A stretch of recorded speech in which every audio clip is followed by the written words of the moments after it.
আসসালামু আলাইকুম। মাইক্রোসফট ওয়ার্ডে আমরা আজকে 5টা ইম্পর্টেন্ট জিনিস শিখবো। একটা হচ্ছে অটোফিল, হ্যাঁ, একটা হচ্ছে এমএস ওয়ার্ড থিম চেঞ্জ, একটা হলো use symbol for different line and use gradient colour in text and remove background from word or with word. Okay, তো আমরা সর্বপ্রথম আপনি যাবেন ফাইলে, অপশন, প্রুফিং, অটো কারেক্ট। এখানে আমি লিখলাম এপিএল। এপিএল লেখা এই বক্সটার মধ্যে আমি একটা লেখা লিখব। সেই লেখাটা হচ্ছে একটা কোম্পানিতে আপনি অ্যাপ্লাই করবেন চাকরির জন্য। তো প্রত্যেক দিন যতবার আপনি একটা অ্যাপ্লিকেশন করতেছেন না, ততবার এই শব্দটা লিখতেই হয়। তো এটা কি করবেন, আপনি অটো কারেকশনে দিয়ে অ্যাড করে দিবেন। অ্যাড করে দেওয়ার পরে ওকে করবেন, তারপর আরেকটা ওকে করবেন, আপনার এই জিনিসটা হয়ে গেছে। এখন ধরেন আমি এখন যদি এই জায়গাতে আমি এই যে মাইক্রোসফট ওয়ার্ডের, অথবা আমি নতুন একটা উইন্ডো নেই, কন্ট্রোল এন দিলে নতুন উইন্ডো হয়। আমি শুধু লিখবো এপিএল। এপিএল লিখে যখন আপনি এন্টারে চাপ দিবেন, তখন আপনার এই জিনিসটা অটোমেটিক আসবে। কি জিনিসটা?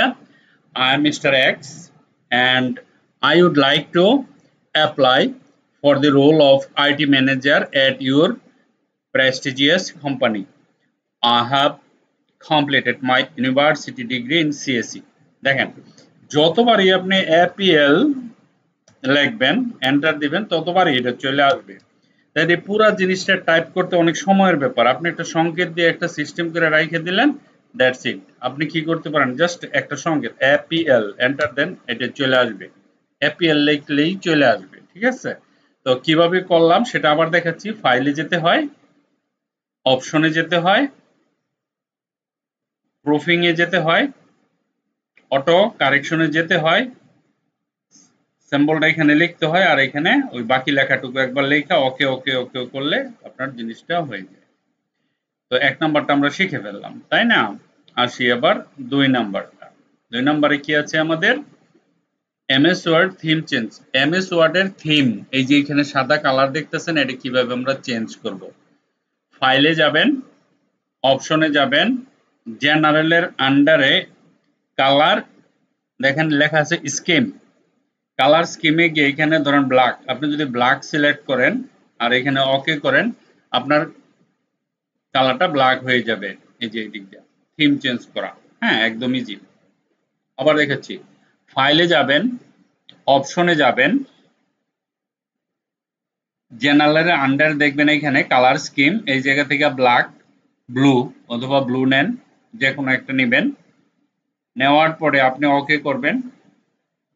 ওকে করার সাথে সাথে দেখেন ব্লু কালার চলে আসছে, ঠিক আছে? ব্লু স্কাই আর কি। ওকে, তাহলে 3 নাম্বারটা use symbol for different line. কিছু স্যাম্পল আছে আপনারা আন্ডারলাইন, ধরেন আপনার একটা আন্ডারলাইনের দরকার, এখানে ক্লিক করলেন, এখন লম্বা একটা লাইন টানবেন, অনেক ধইরা টানতে হবে। তারপরে এত কিছু না করে আপনি জাস্ট খালি একটা এই যে এরকম একবার দুইবার তিনটা হ্যাশ দিয়া জাস্ট একটা এন্টার দেন, দেখেন আপনার একটা আন্ডারলাইন না, মানে একটা হরিজন্টাল লাইন হয়ে গেছে। হ্যাঁ, আপনি চাইতেছেন ডাবল, এরকম ডাবল লাইন চাইতেছেন, ঠিক আছে, সমস্যা নেই। 1 2 3 তিনবার দেন, একটা এন্টার দেন, দেখেন ডাবল লাইন হয়ে গেছে, ঠিক আছে? ওকে, আপনি চাইতেছেন ট্রিপল লাইন, আরো বেশি, ধরেন আপনার একটা দুইটা তিনটা হ্যাশ দিলাম, এন্টার দিলাম, দেখেন আরেকটা লাইন হয়ে গেছে, ঠিক আছে? আমরা ওয়ার্ডে মানে সুন্দর জিনিসগুলি করতে পারি। আবার আমি ধরেন নিলাম 1 2 3 তিনটা স্টার, এন্টার দেন, দেখেন একটা ডিজাইন হয়ে গেছে, ঠিক আছে? এটা ছিল আমাদের 3 number, use symbol for different line. Okay, use gradient colour in text, অর্থাৎ গ্রেডিয়েন্ট কালার ইন টেক্সট, টেক্সটের মধ্যে গ্রেডিয়েন্ট কালার কিভাবে ইউজ করবে, ঠিক আছে? ধরেন আমার এখানে একটা টেক্সট আছে, এই যে এই টেক্সটটা আমরা গ্রেডিয়েন্ট কালার ইউজ করব। এটাকে প্রথম আমরা বড় করি, বড় করে তো আমরা গ্রেডিয়েন্ট কালার বুঝতে পারবো এটার মধ্যে কিভাবে। ইনসার্ট পর্যন্ত, অন দি ইনসার্ট এই পর্যন্ত রাখি, রাখার পরে আরেকটু বড় করতে পারি আমরা। ওকে, অন দি ইনসার্ট, ঠিক আছে? এখন এই অবস্থায় সিলেক্ট করার পরে আপনি কালারে যাবেন, নরমাল গ্রেডিয়েন্ট কালার লেখা আছে, দেখেন এখানে ক্লিক করবেন, মোর গ্রেডিয়েন্ট কালার। এই যে এখানে ক্লিক করবেন।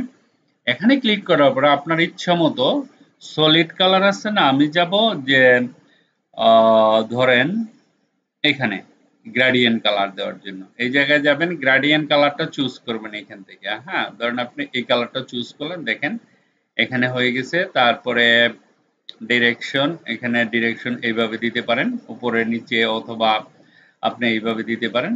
যে কোনো ভাবে দিলে এটা ডিরেকশনটা কোথায় হবে, ঠিক আছে। কালার কি হবে আপনি কালারটাও চুজ করে দিতে পারেন এখান থেকে, ঠিক আছে। ব্রাইটনেস কেমন হবে, ট্রান্সপারেন্সি কেমন হবে, এখানে ক্লিক করে আপনি একটা কালার চুজ করে দিতে পারেন যে এই পার্টিকুলার জায়গায় কোন কালারটা হবে। ধরুন এই পার্টিকুলার জায়গায় আমি যদি ব্লুতে ক্লিক করি তাহলে এখানে একটা ব্লু কালার হয়ে যাবে, ঠিক আছে। এই যে দেখেন এই যে এই জায়গাটাতে। আর আমি যদি এই মাথায় ক্লিক করে, এখানে মাথায় ক্লিক করে একটা কালার এখান থেকে চুজ করি, ধরেন আমি ইয়েলো কালারটা চুজ করলাম, এখানে দেখেন ইয়েলো একটা কালার চলে আসছে, ঠিক আছে। ব্যাপারটা এরকম। আশা করি বুঝতে পারছেন কিভাবে গ্রেডিয়েন্ট দেওয়া হয় টেক্সটের ভিতরে। কয় নাম্বার আমাদের এটা? Guardian 4 number. 5 number remove background with MS Word, অর্থাৎ আমি একটা ইমেজ নিব, তার ব্যাকগ্রাউন্ড রিমুভ করব, ঠিক আছে। তো একটা ইমেজ যদি নেই, ধরেন আমি এইখানে এই লেখার মাঝে এখানে একটা ইমেজ নিতে চাই, ধরুন সাপোজ আমি এখানে ক্লিক করলাম, এটাতে ক্লিক করে একটা নতুন পেজে এখানে একটা ক্লিক করলাম। ক্লিক করার পরে ইনসার্টে যাবেন, পিকচারে যাবেন, এখান থেকে একটা পিকচার নেবেন, এনিথিং একটা পিকচার নেন। ধরেন আমি একটা পিকচার, কোন পিকচারটা নিতে পারি, সাপোজ ধরেন এই পিকচারটাই নিলাম। পিকচারটা নেওয়ার পরে এর যে ব্যাকগ্রাউন্ড আছে এটা আমি রিমুভ করতে চাচ্ছি। তো রিমুভ করার আগে আমি এটা ক্রপ করে নেই, তাহলে রিমুভ করতে পারবো, সুবিধা হবে। পিকচারটা লম্বা তো আমি ক্রপ করব, এখানে ক্লিক করে ক্রপে ক্লিক করেন। ক্রপে ক্লিক করে এটা একটু ছোট করেন, ধরেন আমি এ পর্যন্ত নিয়ে আসলাম। তারপরে এইটা উপরের দিকে উঠায় আর একটু, ধরেন এতটুকু না, আর একটু কমায়, ধরেন এতটুকু নিলাম, বা আর একটু এতটুকু নেই। হ্যাঁ, এতটুকু নিলাম, নেওয়ার পরে ওকে ক্রপ করা, এখানে আসেন, আসার পরে ক্রপে ক্লিক করেন, দেখেন এটা ক্রপ হয়ে গেছে। Okay good. এখানে আসলাম, আমরা এটার ব্যাকগ্রাউন্ডটা রিমুভ করে দিব। কোনো ব্যাকগ্রাউন্ড থাকবে না এর পিছনে। তো কিভাবে সেটা? ডাবল ক্লিক করেন, ডাবল ক্লিক করার পরে আমরা তো ক্রপ করেই ফেলছি। ক্রপ করার পরে দেখেন এখানে ব্যাকগ্রাউন্ড একটা জিনিস আছে, এই যে ব্যাকগ্রাউন্ড, রিমুভ ব্যাকগ্রাউন্ড। আমরা যখন এখানে ক্লিক করব, দেখেন এটা নীল হয়ে, এই যে পার্পল কালার হয়েছে না, এই জিনিসটা মানেই হচ্ছে যে এই অংশটুকু রিমুভ হয়ে যাবে। কিন্তু আমার তো ইমেজের উপরও চলে আসছে, এখানে লেখা আছে এরিয়া অ্যাক্সেস টু মার্ক, এখানে ক্লিক করবেন। ক্লিক করে আপনি এই যে এই জায়গাটা থেকে, ধরুন এইখান থেকে টেনে এই যে এরকম করে মার্ক করে, আমরা এ পর্যন্ত নেই, এটুকু সিলেক্ট করি, তারপরে এখান থেকে মার্ক করে এই পর্যন্ত নিয়ে আসি, দেখেন আস্তে আস্তে রিমুভ হয়ে যাচ্ছে। হ্যাঁ দেখেন, ঠিক আছে। তারপরে এইখান থেকে এনে দেখেন রিমুভ হয়ে যাচ্ছে, ঠিক আছে। তারপর এটুকু তো হয়েই গেছে রিমুভ। ওকে, এটুকু হয়ে গেছে। তারপরে এই যে কপালের এখানে আছে, এটা রিমুভ করেন, দেখেন কপালটা রিমুভ হয়ে গেছে, ঠিক আছে। এখানে একটু রয়েছে, ওকে ফাইন। কিন্তু এই অংশটা আবার কি ভিতরের অংশটা দেখা যাচ্ছে, তো এটার জন্য আপনি কি মার্ক এরিয়া এখানে ক্লিক করে এটাকে আবার এই যে এরকম করে নিতে পারেন, কোনো সমস্যা নেই, এরকম করে নিতে পারেন। পরে আবার এখানে ক্লিক করে এটা একটু ক্লিক করলে, ধরেন হালকা ক্লিক করলে এই জিনিসটা রিমুভ হয়ে যাবে, ঠিক আছে।